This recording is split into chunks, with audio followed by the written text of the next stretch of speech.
कई महीने बीत जाने के बाद एक दरोगा अपने गांव जाता है अपने परिवार से मिलने के लिए, अपनी पत्नी से मिलने के लिए।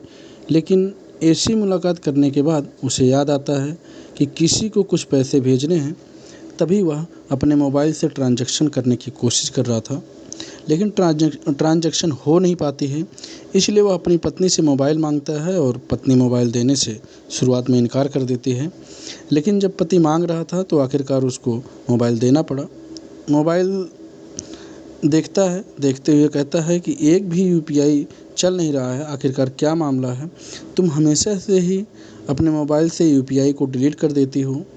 यूपीआई मतलब जैसे फ़ोनपे, गूगल पे, पेटीएम यूपीआई के माध्यम से भेजा करता था।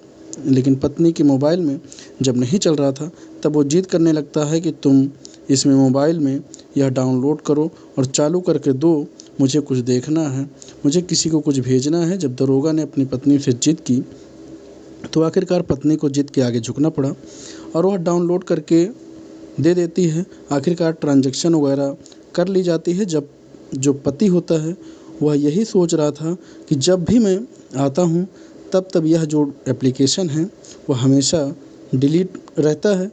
आखिरकार माजरा क्या है? जब पति ने अपने स्तर से, क्योंकि वो दरोगा होता है, उत्तर प्रदेश पुलिस में उसकी तैनाती होती है, तो उसने जब जांच पड़ताल करने की कोशिश की तो पता चलता है कि पत्नी के नाम लगभग 10 बैंकों में उसके खाते हैं।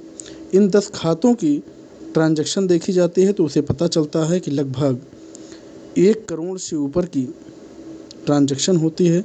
अब ऐसी स्थिति में दरोगा की सांसें अटकी की अटकी रह जाती हैं। दरोगा सोचने पर मजबूर हो जाता है कि आखिरकार इतने सारे पैसे का लेन देन यह महिला कर रही है, क्या कर रही है और कहाँ से कर रही है। दरोगा का दिमाग पुलिस वाले की तरह घूम जाता है। अब वह उस दरोगा ने अपनी ही पत्नी के खिलाफ जांच बिठाई तो पता चलता है कि उसकी जो पहले से भी कई शादियां हो चुकी हैं। इसी हिसाब को देखते हुए दरोगा अपनी पत्नी को देखते हुए, उसके चाल चलन को देखते हुए घबरा जाता है और सीधा बड़े अधिकारी के पास जाकर हाथ जोड़ते हुए कहता है कि साहब, मुझे मेरी बीवी से बचाओ। अब वो दरोगा की कहानी पूरे उत्तर प्रदेश में चर्चित हो गई है। अब उस दरोगा की कहानी जो सामने आती है, साथ ही कहानी उस दुल्हन की भी आती है जिस दुल्हन ने इस तरह की बात की है। इस कहानी को सुनने के बाद लोगों को यकीन नहीं हो रहा था। लोग सोचने पर मजबूर हैं कि दरोगा सच बोल रहा है या दुल्हन सच बोल रही है। आज की इस कहानी के माध्यम से यह समझने की कोशिश करते हैं कि सच्चा कौन है और झूठा कौन है। नमस्कार दोस्तों, आज की जो सच्ची घटना है जो मैं आपको सुनाने जा रहा हूँ, ये सच्ची घटना उत्तर प्रदेश के कानपुर के पुलिस कमिश्नर के पास 25 नवंबर 2024 की बात है। यह एक महिला जाती है। शुरुआत में वो थोड़ा ज़ोर से बोल रही थी। वहाँ पर आसपास में भी काफ़ी सारे लोग थे। जैसे ही वो ज़ोर से बोल रही थी तो इसी आवाज़ में सुनने के बाद आसपास के लोग का ध्यान उस महिला की तरफ केंद्रित होता है। जब महिला की तरफ ध्यान केंद्रित होता है तो वहाँ पर कुछ पत्रकार भी होते हैं। पत्रकार भी आ जाते हैं और आकर कहते हैं कि बहन जी, क्या बात है, तुम इतनी ज़ोर से बोल रही हो, क्या बात है? जैसे ही पत्रकार का माइक देखा उस महिला ने रोकना शुरू कर दिया। अब यहाँ पर एक पत्रकार था। देखते ही देखते कई पत्रकार का भी हुजूम लग जाता है और उस भीड़ पर उस मीडिया को देखने के बाद उस महिला ने जब रोते रोते अपनी कहानी बयां की तो उस कहानी को सुनने के बाद हर किसी को सोचने पर मजबूर कर दिया। सोचने लगी कि आखिरकार इसका पति कितना जालिम इंसान है। दरअसल वो बताती है कि 17 फरवरी 2024 की उसकी शादी होती है। उत्तर प्रदेश के जिला बुलंदशहर का एक थाना लगता है बीबी नगर। उसी का एक गांव लगता है मंगला अग्रसेन। मंगला अग्रसेन के रहने वाले आदित्य कुमार लोच, जो कि 2019 की बैच उत्तर प्रदेश पुलिस हमेशा इस दरोगा में भर्ती हुए थे। और जो यह लड़की है, यह महिला है जिसका नाम दिव्यांशी चौधरी होता है। उत्तर प्रदेश के मेरठ का एक जगह लगती है मवाना थाने क्षेत्र के ही इलाके में इस महिला का घर होता है। दरअसल शादी के बाद से इसका पति इससे बातचीत नहीं करता था। लगभग 4 महीने से ज़्यादा का समय बीत जाता है। ना तो पति से कोई मुलाकात होती है, ना ही बातचीत होती है और ना फ़ोन पर बात होती है, ना ही उसका फ़ोन आता है। अब यह महिला थोड़ा परेशान हो जाती है और परेशान होकर अपने पति के संपर्क साधने की कोशिश करती है, तो पता चलता है कि वो उससे अभद्र व्यवहार करता है, मारपीट करता है, गाली-गलौज करता है।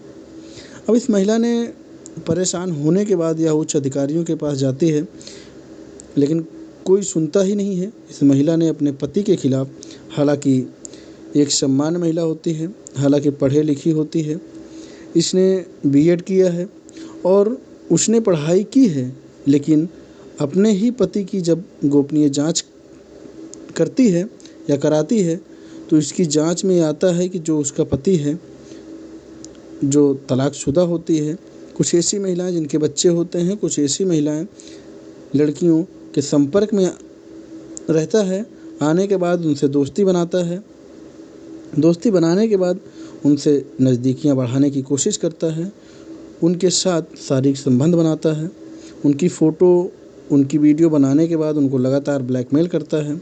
इस तरह की बात जब इसकी पत्नी को पता चलते हैं, तो यह पत्नी सीधा थाने जाती है, जो कि संबंधित थाना होता है बीबी नगर। वहाँ पर जाने के बाद शिकायत पत्र देती है, लेकिन वह दरोगा होता है, तो पुलिस इस मामले में कोई कार्रवाई नहीं करती है। अब पत्नी करे तो क्या करे, जाए तो कहाँ जाए। इसके बाद उसकी जो पोस्टिंग होती है उस दरोगा की, उत्तर प्रदेश के कानपुर का एक ग्वालटोली पुलिस स्टेशन होता है, उसमें तैनाती होती है और महिला सीधा पुलिस स्टेशन पहुंच जाती है और जाकर अपने पति की सारी करतूतें बताती है, लेकिन पुलिस को यकीन नहीं हो रहा था और इसके खिलाफ़ कोई कार्रवाई नहीं होती है। आखिरकार महिला करे तो क्या करे, तभी जाकर उसने 25 नवंबर 2024 की सुबह कानपुर के पुलिस स्टेशन कमिश्नर के ऑफिस में जाकर जब उनसे ज़ोर-ज़ोर से बोलकर, रोकर अपनी कहानी मीडिया के सामने बयां करती है, तो लोगों को आश्चर्य हो रहा था। इससे पहले कि कहानी लोगों तक पहुंच पाती, दरोगा भी इसमें इस कहानी में एंट्री हो जाती है, अचानक ही हो जाती है। दरोगा आता है और दरोगा आने के बाद बताता है कि उत्तर प्रदेश के जिला बुलंदशहर के बीबी नगर थाना क्षेत्र के एक गांव लगता है, वहां का वो निवासी होता है। पिता को कैंसर होता है, मौत हो जाती है, माँ की भी कैंसर से मौत हो जाती है। अब सिर्फ गांव में उसका भाई है। गांव के एक ही ताऊ जी होते हैं। ताऊ जी ने कहा कि मवाना के पास एक लड़की रहती है, यहाँ से लगभग 50 किलोमीटर दूर पड़ेगा, तुम्हें कोई ऐतराज़ ना हो तो तुम्हारी शादी की बात करें। शादी हो जाती है 17 फरवरी 2024 को। सब कुछ ज़िंदगी में ठीक ठाक चल रहा था। पति जब जब मौका मिलता था आता था अपनी पत्नी के पास। इसी बीच में उसको पता चलता है कि इसके जो पत्नी है उसके मोबाइल में जो एप्लीकेशन है, जैसे क्या फ़ोन पे, गूगल पे, पेटीएम मोबाइल में रहती है, मोबाइल पढ़ती है, तो तब भी डिलीट थे। जब भी उसको ज़रूरत पड़ती है तो मोबाइल से वो एप्लीकेशन डिलीट हो जाता है। आखिरकार चुपके से गोपनीय रूप से अपनी पत्नी की जांच की तो पता चलता है कि करोड़ों रुपए का लेन देन इसके मोबाइल से, इसके खाते से हो रहा था। लगभग अलग अलग बैंकों में 10 खाते होते हैं। अब पति ये सोचने पर मजबूर हो जाता है, ऐसा तो नहीं है किसी गलत महिला से उसकी शादी हो गई है। तब उसने अपनी जो पुलिस के सूत्र थे, जो जांच पड़ताल की, जिस तरह से पुलिस वाले जांच करते हैं, वो अपने ही घर में दरोगा बनकर अपनी ही पत्नी की जांच करना शुरू कर देता है। और पहली मामला सामने आता है मेरठ के मवाना थाना क्षेत्र में। तैनात होता है एक दरोगा जिसका नाम प्रेमराज पुष्कर होता है। उस दरोगा की कहानी निकल के सामने आती है कि दरोगा ने इस महिला को पहले तो कोल्ड ड्रिंक में कुछ नशीला पदार्थ पिलाया और नशीला पदार्थ पिलाने के बाद उसके साथ उसने बलात्कार किया। उस वीडियोग्राफी के आधार पर लगातार कई साल तक ऐसे ही बलात्कार कर चलता रहा। जब इस महिला ने कुछ अपनी शिकायत वगैरह की, तब जाकर इसकी शादी वादी हो जाती है। और शादी हो जाती है तो इस तरह का जो इसमें आरोप लगाया जाता है, ये 161 के बयान होते हैं थाने में। जब इस महिला के 161 के बयान होते हैं, जो इसमें एप्लीकेशन दी जाती है, जो प्रार्थना पत्र दिया जाता है, उसी प्रार्थना पत्र के आधार पर मुकदमा दर्ज हो जाता है। बयान हो जाते हैं। डॉक्टर के पास जब मेडिकल होता है तो डॉक्टर को भी वही कहानी सुनाई जाती है जो थाने में सुनाई गई थी। 161 के बयान में सुनाई जाती है, 164 के बयान में सुनाई जाती है और वो बयान होते हैं मजिस्ट्रेट के सामने। जैसे ही मजिस्ट्रेट के सामने जैसे ही जाती है तो पता चलता है कि जो बयान है उसने अभी तक दिए हैं उन बयानों को पलट जाती है। ऐसा दरोगा की जांच में आता है और वह कहती है कि उसने परिवार और कुछ लोगों के बहकावे में आकर अपने पति से इस तरह से उनसे शिकायत की है। ऐसा कुछ नहीं है। अब दरोगा ने इनसे संपर्क करने की कोशिश की। दरोगा ने जो वर्तमान में आदित्य होता है उस पुराने वाले दरोगा से तो पता चलता है कि प्रेम विवाह कर लिया जाता है, लेकिन उसे जेल तक जाना पड़ता है। आखिरकार जांच यहीं पर नहीं थमती। कहा जाता है कि मेरे साथ गाली गलौज की गई है, मेरे साथ अभद्र व्यवहार किया गया है। नाम लगाया जाता है आशीष राज का, दूसरा अमित गुप्ता होता है। आशीष राज हस्तिनापुर के पीएनबी बैंक में मैनेजर होते हैं। साथ ही अमित गुप्ता वो मेरठ में मवाना के एक बैंक मैनेजर बताए जाते हैं। इन दोनों के खिलाफ शिकायत की जाती है। शिकायत के बाद 4 तारीख को शिकायत होती है, 5 तारीख को समझौता हो जाता है। कुछ वक्त जब बीत जाता है तो 21 अगस्त 2021 को वो अपने कपड़े लेकर थाने में जाती है और थाने में जाने के बाद कहती है कि साहब देख लो, मेरा बलात्कार हुआ है। वहाँ रोना पीटना गिड़गिड़ाना, इस तरह से पुलिस ने देखा माहौल तो आखिरकार पुलिस को एफआईआर दर्ज करनी पड़ी और एफआईआर दर्ज की धारा 376, 120 साथ ही 506 के तहत मुकदमा दर्ज कर लिया जाता है।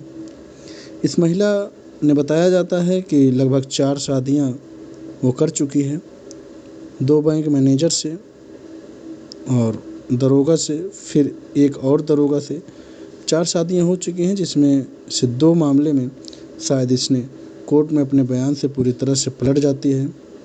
अब वो जैसे ही इस महिला की पोल खुलती है, ऐसा दरोगा का आरोप लगता है कि जब इसकी पोल खुल जाती है तो दरोगा इससे बचने की कोशिश कर रहा था, इससे दूर भागने की कोशिश कर रहा था, लेकिन दरोगा बहुत बुरी तरह से डर जाता है, सहम जाता है।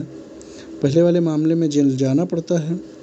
अब दरोगा को ऐसा लग रहा था कि अब ऐसा ना हो कि उसे भी जेल जाना पड़े, उसकी भी ज़िंदगी ख़राब हो। इसके पीछे भी कुछ ऐसे लोग लग जाते हैं। दरोगा के लोकेशन कहाँ पर है, दरोगा कहाँ जा रहा है, कहाँ से आ रहा है और कहाँ पर आ रहा है, किससे मिल रहा है, किससे बातचीत करता है, पल पल की जानकारी उस महिला ने रखना शुरू कर दिया। अब इस हिसाब से उसने अपनी जान बचाने की कोशिश की तो महिला कहती है, ऐसा आरोप लगाया जाता है कि 1 करोड़ रुपए की डिमांड की जाती है, 1 करोड़ दे दो, अपनी जान छुड़ा लो। जब दरोगा ने 1 करोड़ की बात सुनी तो वो जाकर कमिश्नर पुलिस के सामने जाकर रोना शुरू कर देता है। अब रोते रोते अपनी कहानी बयां करता है। मीडिया वालों का जब जमघट लगता है, जमावड़ा लगता है तो दरोगा को अपनी आंखें के सामने देखते हैं। दरोगा जब पूरी ये कहानी सुनाते हैं तो दरोगा की कहानी सुनने के बाद मीडिया को भी लगता है कि अब पता नहीं कौन सच बोल रहा है, कौन झूठ बोल रहा है। दोनों ही रो रो कर अपनी कहानी सुना रहे थे, कौन सच्चा है और कौन झूठा है। हालांकि इस मामले की जांच एडीसीपी अमिता सिंह को दी गई है। अमिता सिंह इस मामले की जांच पड़ताल में जुट गई हैं।